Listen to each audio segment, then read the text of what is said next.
بسم اللہ الرحمن الرحیم۔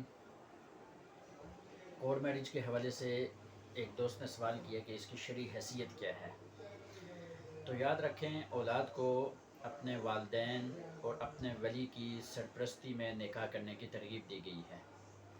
جو اولاد اپنے والدین کی سرپرستی یا ولی کی اجازت کے بغیر کورٹ میرج کرتے ہیں اور یا چھپ کر نکاح کرتے ہیں تو اس میں والدین کی دعائیں شامل نہیں ہوتی، اور یہ عرفاً بھی شرم و حیا کے خلاف ہے۔ صرف شرم و حیا کے خلاف نہیں، بلکہ بعض مذاہب کے نزدیک، بعض ائمہ کے مذاہب کے نزدیک یہ صحیح نہیں ہے۔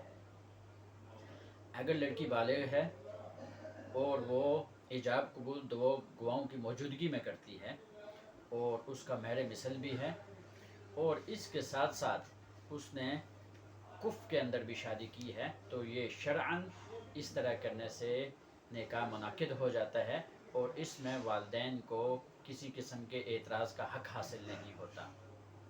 ہاں، اگر عورت کا مہر مثل نہیں ہے تو والدین کو اعتراض کا حق حاصل ہوتا ہے کہ یا تو اس کا شوہر اس کو مہر مثل دے دے یا پھر عدالت سے اس نکاح کو فسخ کروایا جائے۔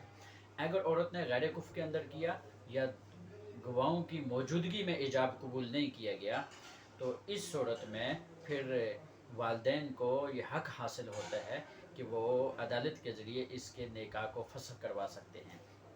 یہاں ایک چھوٹی سی گزارش کرتا ہوں میں اپنے بھائیوں سے اور اپنی بہنوں سے کہ دیکھیں، والدین نے ہمارے لیے بہت زیادہ مشقت برداشت کی ہے، بچپن سے لے کر ہماری جوانی تک۔ لہٰذا ہمیں بھی چاہیے کہ جب ہم جوان ہو جائیں تو اپنے والدین کی رائے کا احترام کریں۔ اگر ہم والدین کی رائے کا احترام کریں گے اور والدین کی سرپرستی میں ہم نکاح کریں گے اور ان کی موجودگی میں کریں گے تو اس میں والدین کی دعائیں بھی شامل ہوں گی۔ جب والدین کی دعائیں شامل ہوں گی تو اس میں اللہ تعالیٰ خیر اور برکت بھی نازل کریں گے۔ جملہ جو شرائط میں نے بیان کی ہیں، ان شرائط کی موجودگی میں نکاح تو ہو جاتا ہے، لیکن اس کے باوجود یہ کورٹ میرج کا کسی اعتبار سے بھی اس کی حوصلہ افزائی نہیں ہو سکتی۔ اللہ تعالیٰ ہمیں سمجھنے کی توفیق عطا فرمائے۔